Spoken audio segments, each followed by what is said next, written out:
बिस्मिल्लाहिर्रहमानिर्रहीम। अस्सलाम वालेकुम डियर स्टूडेंट्स। आज हम बायोलॉजी चैप्टर 9 फार्माकोलॉजी का बकिया हिस्सा पढ़ेंगे। तो हमारा पहला टॉपिक है addictive drugs. These are the drugs which makes the person relaxed by feeling pleasure acting on the CNS of person. Finally the person become dependent on it. यानी ये वो ड्रग्स होती हैं जो कि एक ह्यूमन बीइंग को रिलैक्स करती हैं और उसको प्लेजर का एहसास दिलाती हैं। Major categories of addictive drugs क्या होती हैं? ये 3 होती हैं: सेडेटिव्स, नारकोटिक्स और hallucinogens. Sedatives central nervous system depressant होती हैं, ब्रेन का फंक्शन स्लो करती हैं, एंजाइटी को कम करती हैं, लेकिन साथ में ड्रॉजीनेस और स्लीपीनेस करती हैं। इनकी पोटेंशियल होती है कि इंसान इसको एब्यूज़ और एडिक्शन की तरफ चला जाए, यानी कि उसको हर सूरत में इस्तेमाल करनी पड़े। इसके अलावा ये हार्ट रेट भी स्लो करती है और ब्रीदिंग भी स्लो करती है।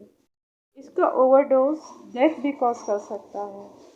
इसके एग्जाम्पल्स में डायज़ेपम, अल्प्राजोलम है। नारकोटिक्स पेन किलर्स के तौर पे यूज़ होती हैं। ये सेंट्रल नर्वस सिस्टम में पेन रिसेप्टर्स को बाइंड करती हैं और इस तरह से पेन को कम करती हैं। इनको moderate to severe pain reduce करने के लिए इस्तेमाल किया जाता है जो दूसरी मेडिसिन से ठीक ना हो। इसके अलावा ये feeling of euphoria, pain relief, drowsiness और सेडेशन भी देती हैं। ये भी एब्यूज़ और एडिक्शन की तरफ ले जा सकती हैं और इनका भी ओवरडोज डेथ कर सकता है। नारकोटिक्स की एग्जाम्पल्स में हेरोइन और मॉर्फिन आता है। हेरोइन हाईली एडिक्टिव होती है। हेरोइन का काम का तरीका ये होता है कि ये डोपामिन लेवल्स को ब्रेन में इंटरैक्ट करती है और उसकी वजह से एक बर्स्ट ऑफ प्लेजर होता है, यानी कि इंसान बहुत अच्छा फील करता है।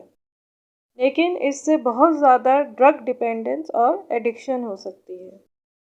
मॉर्फिन पेन किलर के तौर पे यूज़ होती है और 6 घंटे तक पेन से रिलीफ देती है, लेकिन इसके ओवरडोज से बहुत से साइड इफ़ेक्ट्स हो सकते हैं, जैसे nausea, vomiting, constipation, light headedness, dizziness, drowsiness and sweating.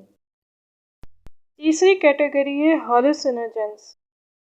ये वो मेडिसिन्स होती हैं जो हॉलुसिनेशंस करती हैं, यानी कि जो पर्सन की परसेप्शन होती है रियलिटी की, उसमें डिस्टॉर्शंस पैदा करती हैं। यानी पर्सन इमेजिन करने लग जाता है बहुत सारी चीज़ें जो रियलिटी में नहीं होती हैं। इसके अलावा उसके साइड इफ़ेक्ट्स होते हैं जिनमें irregular heart beat, palpitation, blurring of vision है। हेलुसिनोजेन की एग्जाम्पल में आता है marijuana. Marijuana most commonly use illicit drug है यूनाइटेड स्टेट्स में। ये flower, stem and leaves of cannabis indica plant से ऑब्टेन होती है।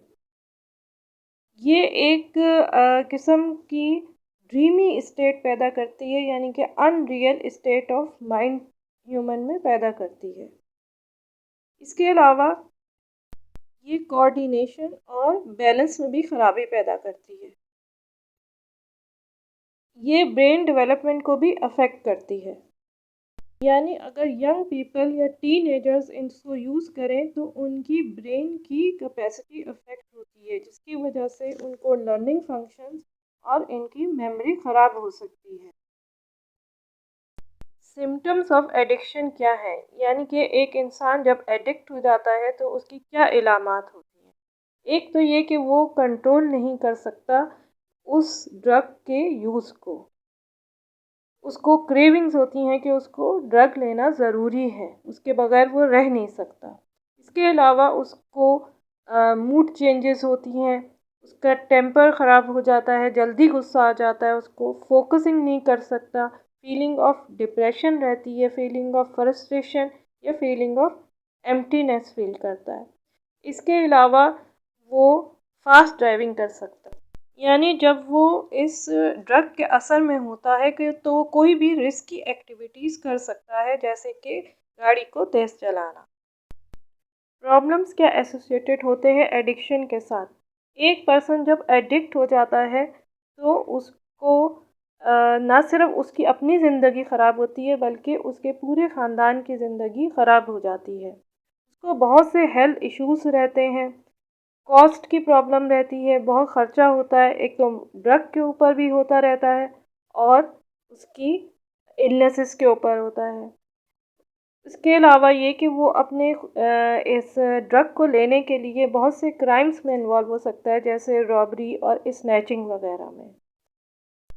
इस तरह से उसकी सोशल लाइफ भी ख़राब हो जाती है, ना वो किसी से मिल-जुल सकता है, ना कोई फैमिली फंक्शंस वगैरह में शरीक हो सकता है। इसीलिए एडिक्टिव ड्रग्स का इस्तेमाल बहुत एहतियात से करना चाहिए। कुछ प्लांट्स जो पाकिस्तान में पाए जाते हैं जिनसे हेलुसिनोजेंस और नारकोटिक्स ऑब्टेन की जाती हैं, उनमें डठूरा है, कैनाबिस है, ओपियम पॉपी है, विलो बाक है। अब हम आते हैं अपने दूसरे टॉपिक की तरफ, वैक्सीन एंड वैक्सीनेशन। वैक्सीन क्या है? Vaccine is a biological preparation that improve immunity to a particular disease. यानी ये वो प्रिपरेशंस हैं जो कि एक ख़ास बीमारी के ख़िलाफ़ क़ुव्वत मुदाफ़त को बढ़ाती हैं। फर्स्ट वैक्सीन जो थी वो एडवर्ड जेनर ने 1976 में बनाई थी। उसने काऊ पॉक्स के वायरस को इस्तेमाल करके स्मॉल पॉक्स के ख़िलाफ़ वैक्सीन बनाई थी। वैक्सीन बनाने का तरीका यह होता है कि इसमें वीकेंड या फिर किल्ड माइक्रोब यूज़ होता है, यानी कि वो कोई बीमारी नहीं कर सकता, लेकिन वो क़ुव्वत मुदाफ़त बढ़ा के आपको डिज़ीज़ के ख़िलाफ़ प्रोटेक्ट करता है। या फिर माइक्रोब की टॉक्सिन या उसका सरफेस प्रोटीन भी इस्तेमाल होता है। इम्यूनाइजेशन क्या है? Immunization is the process where a person is made immune और resistant to an infectious disease. अब ये वैक्सीनेशन के ज़रिए भी होता है या फिर नेचुरली भी इंसान बहुत सी डिजीज़ के लिए रेजिस्टेंट हो जाता है। जैसे मीज़ल्स होने के बाद इंसान में उसके ख़िलाफ़ क़ुव्वत मुदाफ़त पैदा हो जाती है और दोबारा मीज़ल्स होने से काफ़ी हद तक वो बच जाता है। वैक्सीन्स का मैकेनिज़्म ऑफ एक्शन क्या होता है? जब वैक्सीन दी जाती है तो जो भी माइक्रो ऑर्गेनिज्म जो किल्ड है या वीकेंड है उसको मैक्रोफेजेस इंजेस्ट कर लेते हैं और फिर उसको प्रोसेस करके प्रेजेंट करते हैं बी और टी सेल्स को।